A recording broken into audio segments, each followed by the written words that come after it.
Hello and welcome to Crosstalk. I'm Peter Lavelle. In Syria, there are declarations of defiance as violence continues to intensify and spread. The Assad regime says it is a victim of conspiracies and outside interference. To what degree is this true? One thing that is certain, Syrians are now killing each other on the basis of their uniforms, alleged loyalties, and religious affiliations.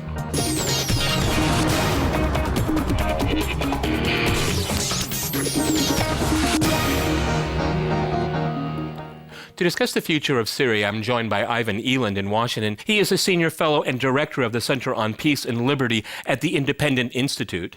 In Los Angeles, we have Majid Rafizadeh. He is a scholar of international relations and a columnist for the Harvard International Review. All right, gentlemen, this is Crosstalk. That means you can jump in anytime you want, and I very much encourage it. But first, let's have a look at some of the events playing out on the ground in Syria. 10 months of bloody clashes, more than 5,000 people killed according to the UN, and Syria still continues to shift closer to a civil war. In a rare gesture last Tuesday, Syrian President Bashar al-Assad made a televised address confirming his refusal to step down and threatening to use an iron hand against the protesters. Our priority is to regain security, which our country has enjoyed for decades. This can only be achieved by hitting the terrorists with an iron hand. Reiterating his stance in a subsequent speech on Wednesday, Assad pledged to crack down on what he called conspiracies against his country. His defiant speech flew in the face of the mounting international pressure to end violence and reach out to the opposition. Several rounds of sanctions from the US, Europe, and Turkey have significantly shaken up the Syrian economy, and the Arab League's recent decision to suspend the country's membership has been a tough hit for a country vying for regional hegemony. But foreign powers have stopped short of these measures, and the UN Security Council still hasn't agreed on a resolution akin to that on Libya. I think a UN intervention authorised by the Security Council highly unlikely. It seems very unlikely that Russia and China would agree to it, as they, in a sense, agreed to the Libyan intervention by not vetoing it. There may be a NATO intervention, but even that has high risk. We've been hearing about the growing tension with Iran. We shouldn't forget the growing tension inside Iraq. And precisely because Syria is part of a complicated network of alliances that includes Iran, Hezbollah in Lebanon, and Gaza's Hamas on the one hand, and the US, Israel, Saudi Arabia, and Turkey on the other, anything that happens in Damascus is likely to have a tremendous impact on the balance of competing interests in the region. Masha Charney for Crosstalk, RT. Okay, Ivan, if I can go to you first in Washington. Assad is defiant. He's saying he's not going anywhere, and he's blaming his country's problems on outside forces. To what degree is that true? Because there's an ample amount of evidence on the sidelines that there's being training of troops in Turkey. There are a lot of arms going into the country from the outside.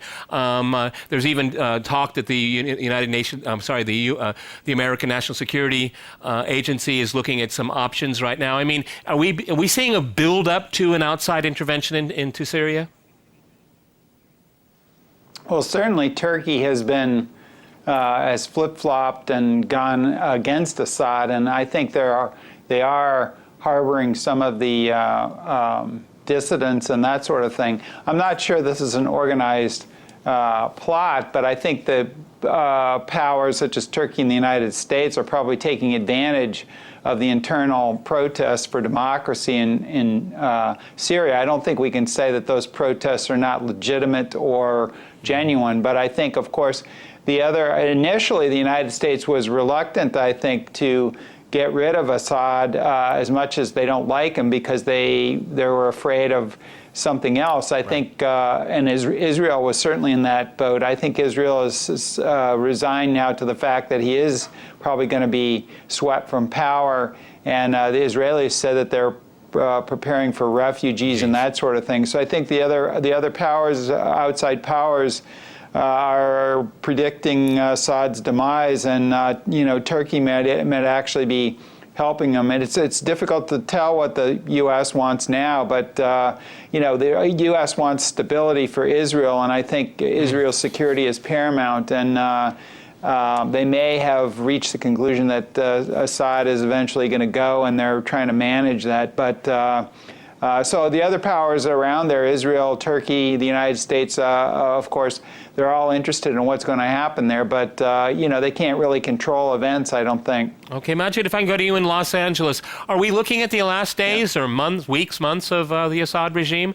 And for some people, that may be a good idea. But, the law of unintended consequences, when we see what happens when a regime collapses and you give it a push, either a hard one or a gentle one, you may not know what you're going to get afterwards.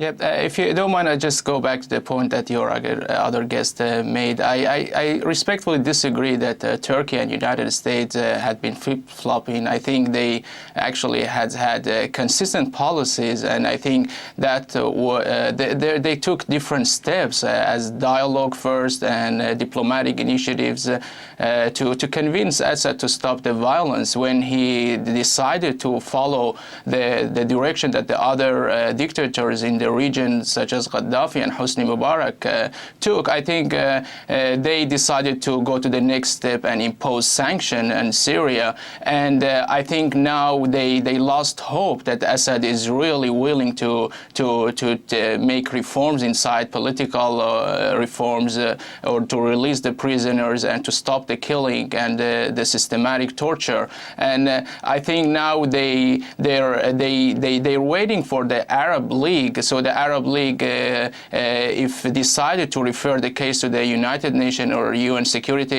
Security Council, then they will make a more robust measure. So in that respect, I think they have had consistent policies towards Syria, and I think they took the side of the civilians inside Syria, and they have repeatedly. I'm sorry if I could interrupt here. I mean, these are I don't understand when we use the term protesters, civilians. I mean, a lot of these people are armed, and they're no longer civilians or protesters. They're combatants now, and this has turned into a civil war. And some Western powers are supporting certain elements within Syria, taking a side in a civil war. Would you agree or disagree with that? If I could just stay with Los Angeles.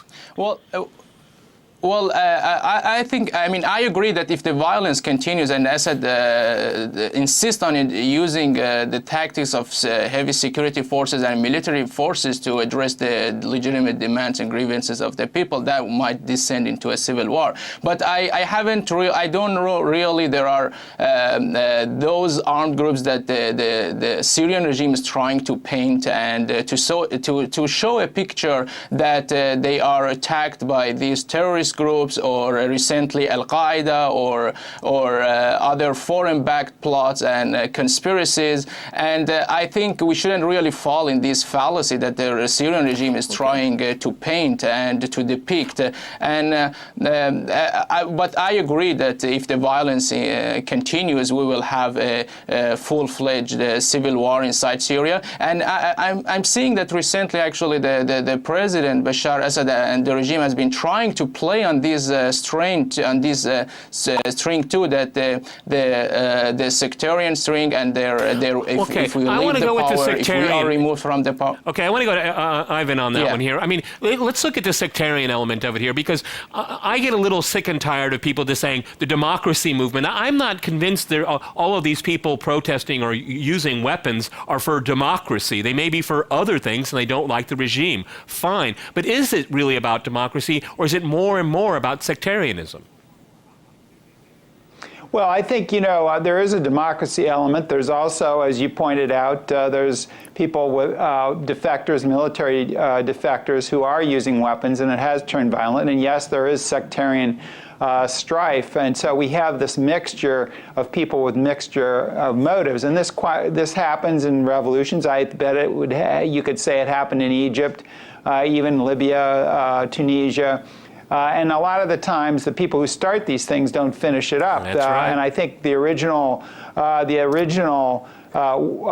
intent of the protesters was democracy, but we do have these other two elements, as you point out, in there. And so, I'm not sure what the U.S. policy is actually, because I'm not sure that the U.S. is really,